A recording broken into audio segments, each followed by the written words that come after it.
వ్యవసాయమైనా లాభసాటిగా సాగితేనే రైతు బాగుంటాడు.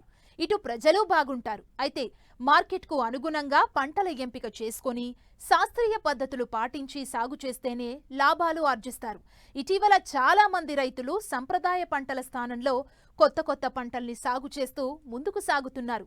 ఈ నేపథ్యంలోనే అన్నమయ్య జిల్లాకు చెందిన ఓ రైతు 3 ఎకరాల్లో ఖర్జూరం సాగు చేస్తూ లాభాలు పొందుతున్నారు.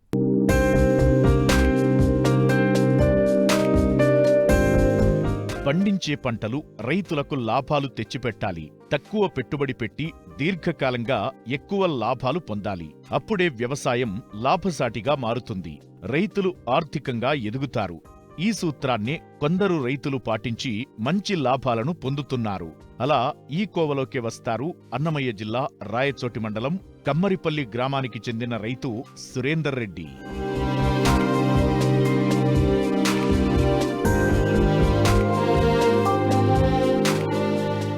రైతు సురేందర్ రెడ్డి గతంలో సంప్రదాయ పంటలను సాగు చేసేవారు. అయితే ఏటికాయేడు పంట పెట్టుబడులు పెరుగుతూనే ఉన్నాయి. దిగుబడులు తగ్గుతున్నాయి. వచ్చిన దిగుబడులకు మార్కెట్లో సరైన మద్దతు ధర లభించకపోవడంతో పంటల సాగు మార్చాలనుకున్నారు. ఈ నేపథ్యంలోనే ఖర్జూర పంటను ఎంచుకున్నారు. తనకున్న 3 ఎకరాల్లో 6 ఏళ్ల క్రితం ఖర్జూర మొక్కలను నాటారు. గతేడాది మొదటి పంట దిగుబడులను తీశారు. ప్రస్తుతం రెండో పంట దిగుబడులను తీసేందుకు సిద్ధమవుతున్నారు. వచ్చిన పంటను స్థానికంగానే అమ్ముతూ మంచి లాభాలను ఆర్జిస్తున్నారు. ముందుండే పంటల్లో ఆదాయం లేకపోవడంతో కొత్త పంట ఎంచుకొని మేము ఇట్లా చేయడం జరిగింది. ఇప్పుడు ఈ ఖర్జూర పంటతో మంచి లాభాలు కూడా దిగుబడి వస్తుంది. మేము మొదట్లో ఈ ఖర్జూరపు చెట్లు సుమారు 200 చెట్లు వేసాము. ఈ 200 చెట్లు ఒక చెట్టు సుమారు 4,000 రూపాయలు పడింది. మొదట్లో ఖర్చు వస్తుంది. ఫస్ట్ ఏడాది చెట్లు పెంచడానికి డ్రిప్, భూములు ఇవంతా కూడా సుమారు ఎకరాకు 4 లక్షలు ఖర్చు వచ్చింది. తర్వాత ప్రతి ఏడాది మళ్ళీ ఖర్చు తగ్గుతూ వస్తుంది. ఇప్పుడు మేము 2 పంటలు దిగుబడి కూడా తీసాము. ప్రతి ఏడాదికి ఒకసారి పంట వస్తుంది.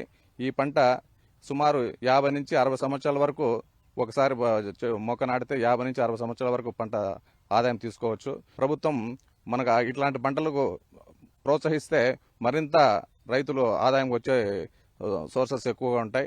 డ్రిప్ ఏర్పాటు చేశాము. ప్రతిరోజు వాటికి నీరు అవసరం ఉంటుంది. తక్కువ నీరైనా సరిపోతుంది. మంచి ఆదాయం వస్తుంది.